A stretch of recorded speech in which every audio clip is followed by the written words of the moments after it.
So you start by getting yourself some cardboard, and then you want to cut this shape out of a piece of cardboard, and you'll cut two of those, one for each of the wings, and then the second piece will be in this shape, and you want to make sure that the smaller end of it fits right onto the end of the two pieces you just cut. And then the third piece will look like that, and that will overlap the middle piece by a lot. So here are the three pieces you should have, and they're just each going to overlap each other a little bit.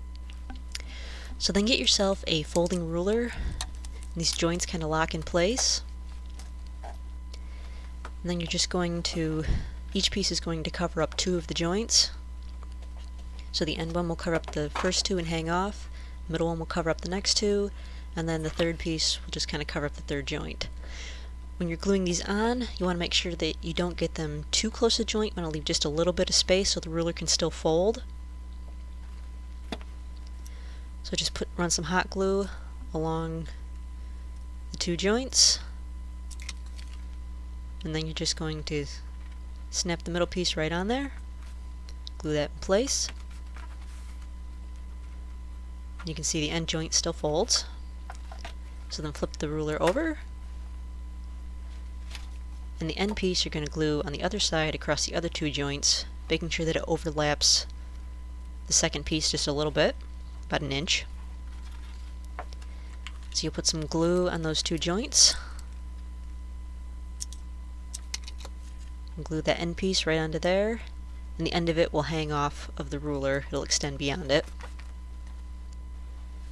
So then flipping it back over, you're going to glue the third piece on that joint. You only want the glue on the joint. The piece will overlap the second piece by a lot, but you only want the glue on the joint, otherwise it won't bend. So just put the glue on the joint, lay your third piece down,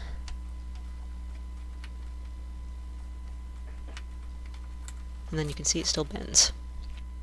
And so then you go over to the other side of the ruler and do the same thing all over again, just gluing on your three pieces. Just make sure that when you're gluing them, your wings are both facing the same way down. I screwed this up the first time and had to take it apart and do it again, so make sure all your wings are both facing either down or up the same way. And so then here is the entire set of wings. You can see that they fold slightly different directions. One folds over and one folds under, but they're all going to be painted anyway, so it doesn't show up that much. And the ruler will be painted as well, so it doesn't really matter that it's not even.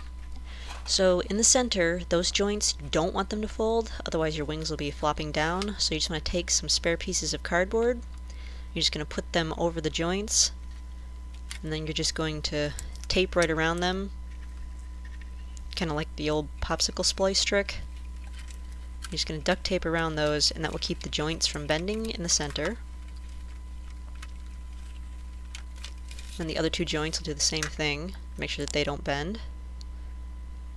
So then you'll paint your wings silver. Mine's a little splotchy because I painted it in the cold, but just give it a coating of silver paint. And then I took some gunmetal gray and I painted on the darker details that are on Falcon's wings. They're actually raised in the movie, but mine are going to be flat. So here they are all painted on. And then because they are flat, I just took a permanent marker and I lined around all of them. It gives them a little more dimension, it separates them from the silver underneath. You can see it here. It just makes it look a little better if you outline them all. It makes them a little more dimension. So then paint on the red feathers, just like that. And then again, I took the permanent marker and went around all the edges to give them a little more dimension. And so then take the marker again, and you're just going to draw all those extra folding lines. My wings only fold in 3 places, but I'm still going to draw on the extra lines. And so you'll draw all the red ones one direction, and the ones on the silver go the opposite direction. They extend out from the bottom of the feathers, and they go basically the opposite direction of the fold lines on the top of the feathers. So you just draw in all the rest of those fold lines, even though it won't actually be folding along them, it's just for details. So then here is what the full wing looks like. Then here's the other wing. Here's the entire set of wings all painted up and markered for dimension. And so then you want to flip the entire set of wings over and do the exact same designs on the back side. And so then the wings just fold up in 3 sections very easily. The second wing just folds up underneath those. Get a nice compact set of wings. And so then you'll take some black ribbon and you'll just glue those on the edge of the wings where the gray line is. And those will be the straps that he used to hold onto when he was flying. And so then you just grab the 2 middle wings and you pull them out. Then it pulls out the entire set of wings. And in the next video I'll show you how to do the box that contains them, but here are just the wings. Sorry, my room is small and I can't really get the camera back far enough to show the wings fully, but there they are.